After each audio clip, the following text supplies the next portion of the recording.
우리가 살아가는 어간에 자리를 잡는 게 대단히 중요해요. 어떤 경우에는 내가 의도적으로 나서서 자리를 잡는 경우도 있지만, 어떤 경우에는 또 어떤 경우보다도 대다수의 경우에는 하나님이 우리로 하여금 거기를 오게 만들고 그 자리를 맡겨주시고 그 자리에 앉게 하는 경우가 우리 신앙 속에서는 굉장히 많습니다.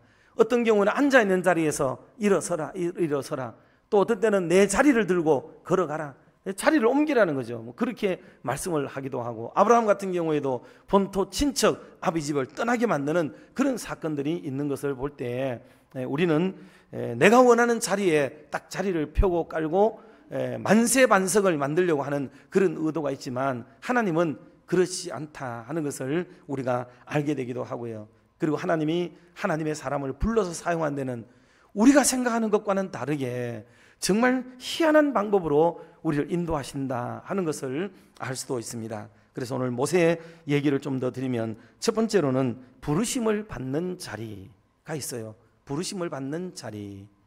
물론 이 부르심을 받는 자리라는 것을 신학적으로는 콜링이라고 볼 수도 있으나, 저는 그 선제 단계로 보면서 말씀을 좀 드리고 싶어요.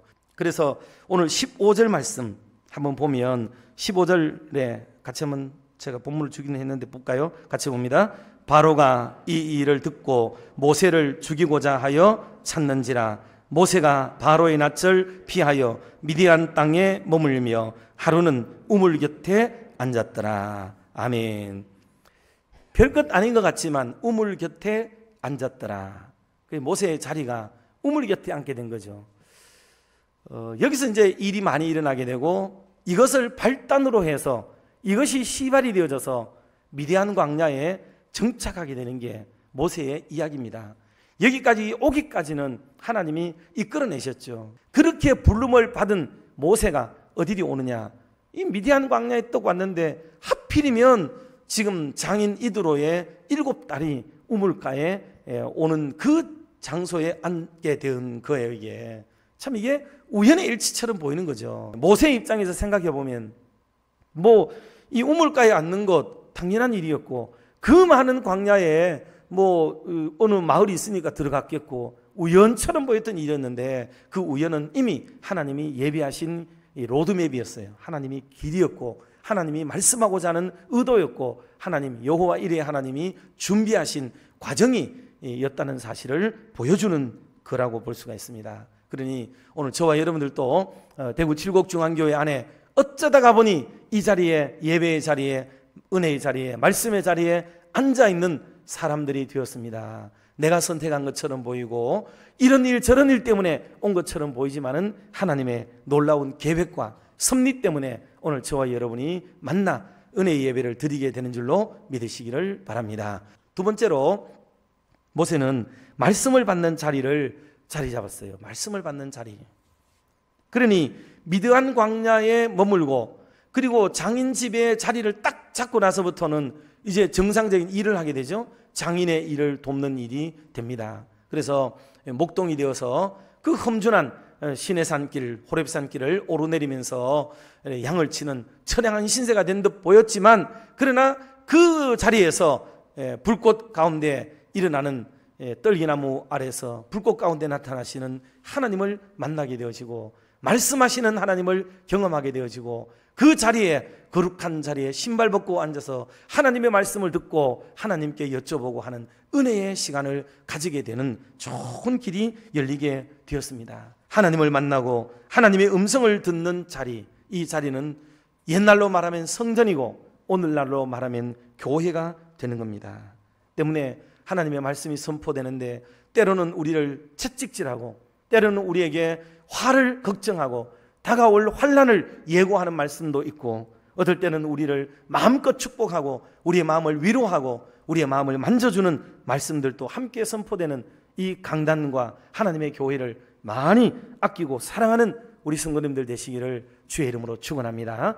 우리는 이 말씀을 듣다가 은혜를 받을 뿐만 아니라 여기서 사명을 받고 우리가 해야 될 일을 발견하게 되어지고 하나님의 뜻을 이루게 되고 하나님의 영광을 도모하는 각오와 결단이 일어나게 되는 게 다 어디냐 하면 하나님의 말씀을 듣는 바로 그 자리라는 것을 알 수가 있습니다. 마지막 세 번째로 모세의 또 다른 자리 하나가 말씀 우리가 짐작했듯이 사명의 자리입니다. 사명을 받는 자리죠.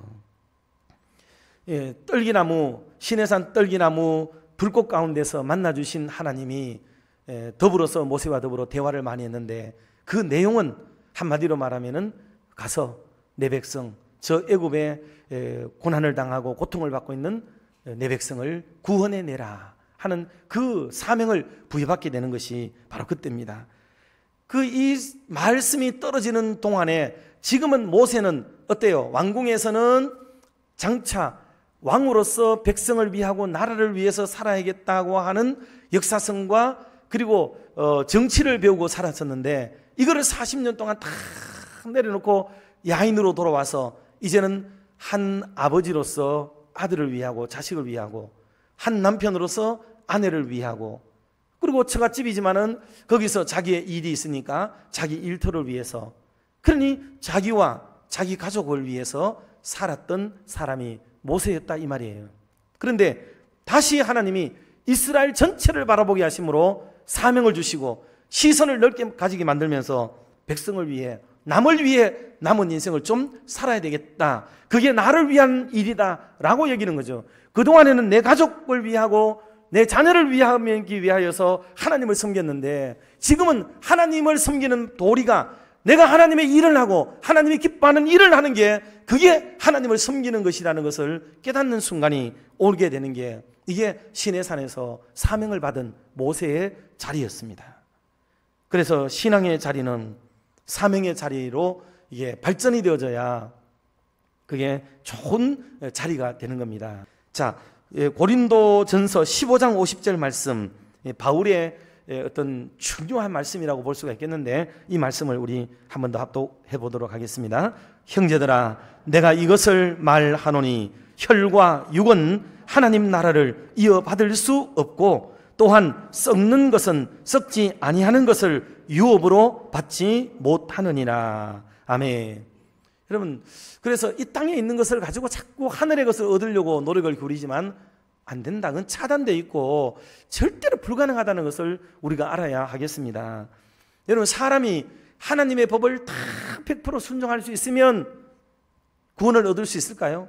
자, 다시 말하면 사람이 구원을 잃게 된 것은 하나님의 법을 어겼기 때문이었잖아요. 그러면 지금 그래서 타락된 백성이 하나님의 법을 다 이룰 수가 없다고 그러는데 만약에 하나님의 법을 지킬 수 있으면 구원을 얻을 수 있을까요?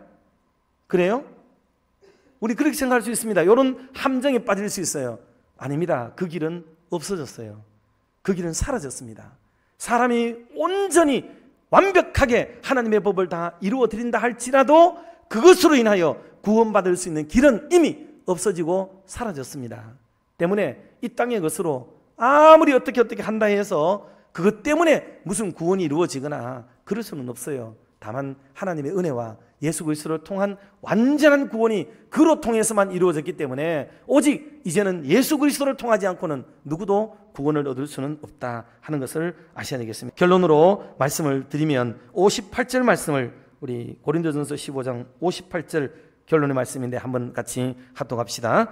그러므로 내 사랑하는 형제들아, 건실하며 흔들리지 말고 항상 주의 일에 더욱 힘쓰는 자들이 되라. 이는 너희 수고가 주 안에서 헛되지 않은 줄 알미라. 아멘. 그래서 이 모세가 앉았던 자리들은 하나님의 은혜, 사명, 이 부르심의 놀라운 자리에 앉았습니다. 저와 여러분들도 우리 대구 칠곡중앙교회 이 놀라운 자리에 앉아 있습니다. 여기서 신앙을 잘 키우고 하나님의 영광을 멋지게 선포하고 드러내는 은총의 사람들이 다 되시기를 주님의 이름으로 축원합니다.